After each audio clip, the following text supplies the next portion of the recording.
టాటరా classic రెటినాలకు world class treatment ఇప్పుడు మన భీరంగూడలో అమెరికన్ లేజర్ ఐ హాస్పిటల్స్.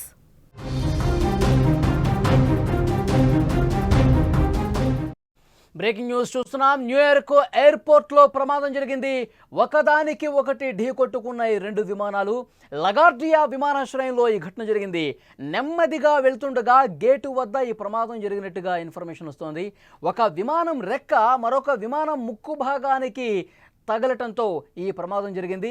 దీంతో ఒక విమానానికి సంబంధించిన రెక్క అనేది ఊడిపడిపోయింది.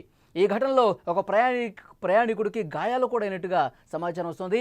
ఇది న్యూయార్క్లో జరిగింది. అమెరికాలోని న్యూయార్క్లో ఉన్న లగార్డియా విమానాశ్రయంలో ఈ అనూహ్య ఘటనతో అక్కడ స్థానికంగా ఉన్నటువంటి అధికారులందరూ కూడా ఆశ్చర్యపోయారు. డెల్టా ఎయిర్లైన్స్కు చెందిన రెండు విమానాలు ఒకదానికొకటి ఢీకొట్టుకున్నాయి. ఈ ప్రమాదంలో ఒక ప్రయాణికుడికి గాయాలు కూడా అయినట్టు ఇన్ఫర్మేషన్ వస్తుంది. రెండు విమానాలు కూడా చాలా నెమ్మదిగా కదులుతున్నటువంటి సమయంలో ఒక్కసారిగా ఈ రాపిడి జరిగింది. ఒక విమానం రెక్క ఇంకో విమానానికి ముక్కుకి కొంచెం గట్టిగానే తగలటంతో రెండో విమానం ఏ విధంగా గాయాలకి గురైందో మనం చూస్తూ ఉన్నాం. రెండో విమానానికి ఏ విధంగా ధ్వంసమైంది ముందు భాగం అనేది కూడా మనం చాలా స్పష్టంగా చూడొచ్చు. అందులో ఉన్న ఒక ప్రయాణికుడికి స్వల్పంగా గాయాలనేటువంటి పరిస్థితి. ఒక విమానం ఇంకా బలంగా తగిలి ఉంటే గనక ఆ రెక్క అదేవిధంగా ముందుకు దూసుకుపోతే ఉంటే గనక కొంత వేగంగా ఉంటే గనక ఇంకా ప్రమాదం స్థాయి పెరిగి ఉండేదని చెప్తా ఉన్నారు.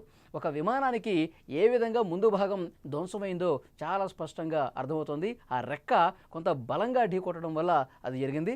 కానీ వేగం ఇంకా ఎక్కువ ఉంటే కనుక ప్రమాద తీవ్రత ఎక్కువ ఉండే అవకాశం ఉంది. కానీ వెంటనే అక్కడ అధికారులు రియాక్ట్ అయ్యారు. వెంటనే అక్కడ స్పందించి అంబులెన్స్ కూడా పంపించారు. ఎవరికైనా ఏమైనా ఇబ్బంది జరిగిందని చెప్పి ప్రతి ఒక్కరిని కూడా పరిస్థితిని పరిశీలించారు. అయితే ఒక ప్రయాణికుడికి స్వల్పంగా గాయాలైనట్టుగా తెలుస్తుంది. అతన్ని వెంటనే హుటాహుటిన స్థానిక ఆసుపత్రికి తీసుకెళ్లినటువంటి పరిస్థితి. కానీ ఒక పెద్ద ప్రమాదం తప్పిందని చెప్పాలి ఈ ఘటనతో. ఎందుకంటే వేగంగా ఒకవేళ ఈ బలంగా ఢీ కొట్టుకుంటే కనుక చాలా పెద్ద ప్రమాదమే జరుగుండేది. ప్రయాణికులు తీవ్రంగా ఇబ్బంది పడేవాళ్ళు, కొంచెం పెద్ద గాయాలు కూడా అయ్యే అవకాశం ఉంది. ఇంకొక ముఖ్యమైనటువంటి విషయం ఏంటంటే ఇవి వేగంగా బలంగా ఢీ కొట్టుకుంటే కనుక ఇంధనం లీకేజీ ఏమైనా జరుగుంటే, ఇంధనం ఉండేటువంటి ప్రాంతంలో ఏదైనా లీకేజీ జరుగుంటే ఆ ప్రాంతాన్ని కొంచెం గట్టిగా ఢీకొట్టుంటే ఏమన్నా నిప్పు రవ్వ లాంటిది అలికిడి ఏమన్నా ఆ రాపిడికి ఏర్పడి ఉంటే చాలా పెద్ద ప్రమాదం జరుగుండేదని చెప్పి అధికారులు కూడా కొంత భయపడ్డ పరిస్థితి ఉంది. సో కానీ అదృష్టవశాత్తు జస్ట్ ముందు భాగం ఒక రెక్కకి తగలటం వల్ల కొద్దిగా ఆ ముందు పార్ట్ అనేది ధ్వంసమైంది. ఈ అలికిడికి అందులో ఉన్నటువంటి ప్రయాణికులు కొంత కుదుపుకి గురయ్యారు. ఒక ప్రయాణికుడికి అయితే స్వల్పంగా గాయాలైనటువంటి పరిస్థితి ఉంది. సో దీని మీద ఆల్రెడీ దర్యాప్తు జరుగుతుంది. ఎందుకు ఇంత దగ్గరగా వచ్చి ఢీకొనే వరకు పరిస్థితి వెళ్ళింది, ఎవరిది తప్పిదం కనిపిస్తుంది, ఆల్రెడీ ఇన్వెస్టిగేషన్ జరుగుతున్నట్టుగా తెలుస్తుంది. సో డెఫినెట్గా ఆ గాయపడ్డ ప్రయాణికుడికి ఆసుపత్రిలో స్వల్ప గాయాలైనవి కాబట్టి చికిత్స అందిస్తూ ఉన్నారు. కానీ ఒక పెను ప్రమాదం తప్పిందని అధికారులు కూడా ఒప్పుకుంటున్నటువంటి పరిస్థితి ఉంది. నిజంగా ఒక జరగరానటువంటి ఘోరం జరిగి ఉంటే, బలంగా ఢీకొని ఉంటే, ఇంధనం లీకేజ్ జరుగుంటే కనుక చాలా పెద్ద ప్రమాదం జరిగేది. నిజంగా అలాంటిది జరగకపోవడంతో అందులో ఉన్నటువంటి ప్రయాణికులు ఊపిరి పీల్చుకున్నటువంటి పరిస్థితి. కొంతమంది ప్రయాణికులు అయితే అక్కడ ఉన్నటువంటి సిబ్బంది మీద, అక్కడ ఉన్నటువంటి అధికారుల మీద సీరియస్ అయినట్టుగా కూడా ఇన్ఫర్మేషన్ వస్తుంది. మీరు విజువల్స్లో చాలా స్పష్టంగా చూస్తున్నారు.